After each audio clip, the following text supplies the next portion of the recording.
Bismillahirrahmanirrahim. I am Fatia Shamim, your chemistry teacher. Grade 9th की chemistry बच्चों को थोड़ी सी मुश्किल लगती है because this is a new subject for them, और वो ये समझते हैं कि शायद chemistry is a very difficult subject, but actually it is a fun.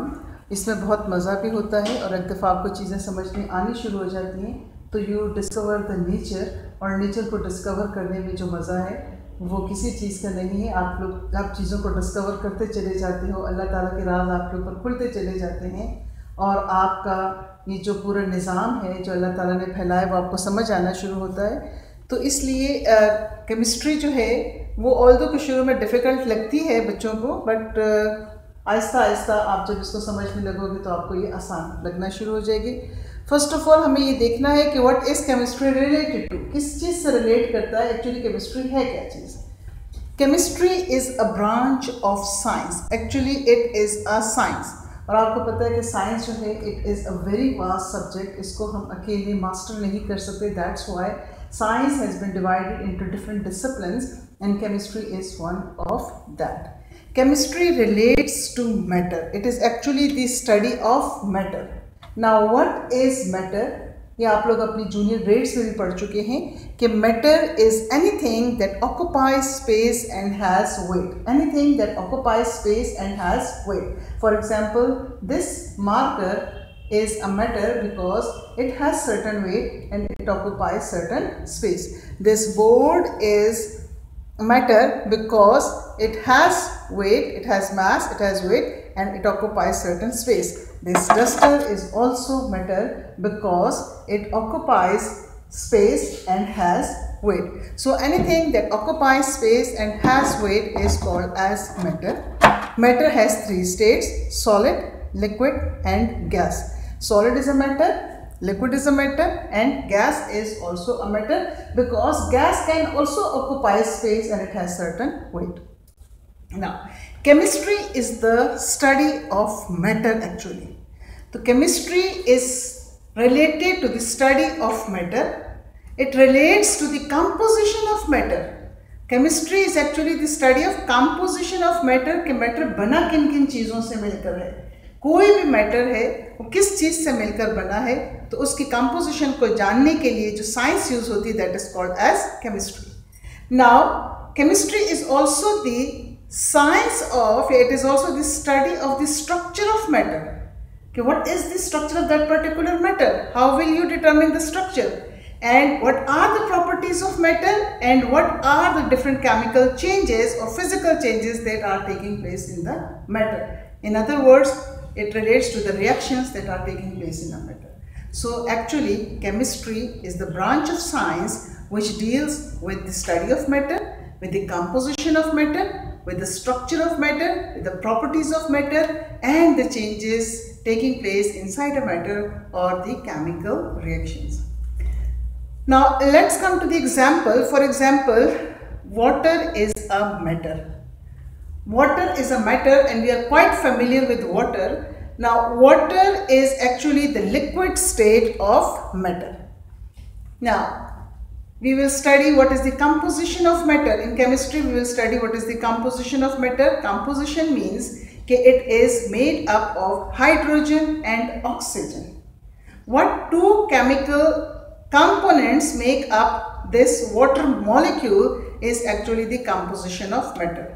Now the next is structure of matter. In chemistry we will study how these two atoms they combine to form a water molecule, which forces are involved in this molecule formation. इस molecule के बनने में कौन कौन सी forces इस्तेमाल हो रही हैं, किस तरीके से अपने आप को अरेंज करते हैं, कौन सा बॉन्ड है बीच में. This is all the structure of matter. Now the next is properties of matter, how this water molecule behave, how this water behave, like it has freezing point of 0 degrees centigrade, it has a boiling point of 100 degrees centigrade, it has a maximum density at 4 degrees centigrade. All these are the different properties of matter. How this water molecule reacts with other chemical components, how they react with other chemical reactants, This all comes under the heading properties of matter. Now next is changes of matter, that is chemical reactions. When water, it reacts with certain other compounds, how it behaves, how these different chemical reactions takes place, this is called as changes of the matter. So actually chemistry by definition is, chemistry is the science which deals with matter, with the composition of matter, with the structure of matter, with the properties of matter, and the changes that are taking place inside the matter. Chemistry is also divided into different branches for the sake of learning in a good manner. So, सबसे पहले the first branch of chemistry is physical chemistry. Next is organic chemistry, inorganic chemistry, environmental chemistry, nuclear chemistry, biochemistry, and industrial chemistry. Physical chemistry is actually the relationship between composition and physical properties. It is the branch of chemistry that deals with the relationship of the composition and the physical properties of a matter. For example, in this branch of chemistry, we will learn about the physical properties and their relationship with the composition of the matter. We will discuss the different physical properties, for example, boiling point, melting point, density, viscosity, etc. We will discuss all these physical properties under this physical chemistry. The next branch of chemistry is organic chemistry. Organic chemistry is actually the study of organic compounds. But what are organic compounds? First of all, you must know that what is organic compound. Organic compounds are those compounds which contain carbon.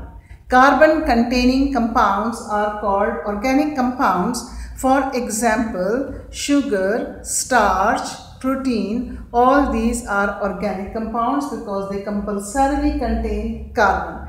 Hydrocarbons are also called as organic compounds. Now here you can see that C6H12O6, this is organic compound. Benzene is C6H6, it contains carbon, that's why it is an organic compound. So the study of organic compounds is called as organic chemistry. ज़रूरी नहीं है कि जितने तमाम chemical compounds जिनमें carbon मौजूद हो, they are called as organic. For example, there are certain compounds which do contain carbon but they are not organic compounds. For example, carbon dioxide contain carbon but it is not an organic compound. Carbon monoxide contain carbon but it is not an organic compound. Similarly, calcium carbonate, it contains carbon but it is not organic compound, and calcium hydrogen carbonate is also a carbon compound but it is not as organic compound because all these are minerals that are derived from the non-living sources. So that's why organic compounds are only those compounds which are actually hydrocarbons. All hydrocarbons are organic compounds, and except for some compounds, all carbon containing compounds are called as organic compounds. Now, what is inorganic chemistry? Actually, inorganic chemistry is the study of compounds other than organic compounds. The study of organic compounds is called as organic chemistry, and the study of the rest of the compounds, they are called as inorganic chemistry. Now, the next is environmental chemistry. Environmental chemistry is the study of environment. In this environment, there are certain pollutants that are adversely affecting the life on this earth. So the study of all these pollutants and the study of all those adverse effects, it comes under the heading of environmental chemistry, or we study all these different changes which are taking place inside our environment is called as environmental chemistry. The next branch of chemistry is nuclear chemistry. As you know that the atom has a central part which is called as nucleus. having protons and neutrons. So this branch of chemistry, nuclear chemistry, is actually the study of this region of the atom. Here different changes are taking place, and here the nuclear reactions are taking place, emission of different radiations. So this nuclear changes are studied under the heading nuclear chemistry. Now the next branch of chemistry is biochemistry. As the name indicates, bio and chemistry. Bio means life, and the study of all the chemical reactions that are taking place inside the living organisms is called as biochemistry. For example, how photosynthesis takes place, how this respiration reactions, oxidation, reduction reactions which are taking place inside the human body, animal's body or plant's body, it is called as biochemistry. The next branch of chemistry is industrial chemistry. In industries, we produce things on large scale, so it is involved with the large scale production of substances. It is a very important branch of chemistry in which we study the different chemical reactions that help us to produce a substance on a large scale. For example, ammonia reacts with hydrogen to form NH3. So we will study, we will do all the calculations, and then we can produce a large scale production of ammonia, and we can provide all those essential conditions which are required, which are favorable for the production of ammonia, which will facilitate the production of ammonia. So these are the industrial chemistry. This is industrial chemistry. Industrial chemistry, we study the large scale production of substances. So these are simple introduction to various branches of chemistry, and at this stage only this definition or this small description is required at this stage, and in higher classes you will study more details about these branches. And now I expect you to write definitions of chemistry and all these branches of chemistry in your neat notebooks, and make a PDF file, make a picture and send it to me on this email address, CDA school without any gap 09@gmail.com. This is your email address, and you will have to send your homework, your written work to me on this email, and I will check it, and then I will send it back to you. So this is compulsory, and you have to do the written work also. Thank you.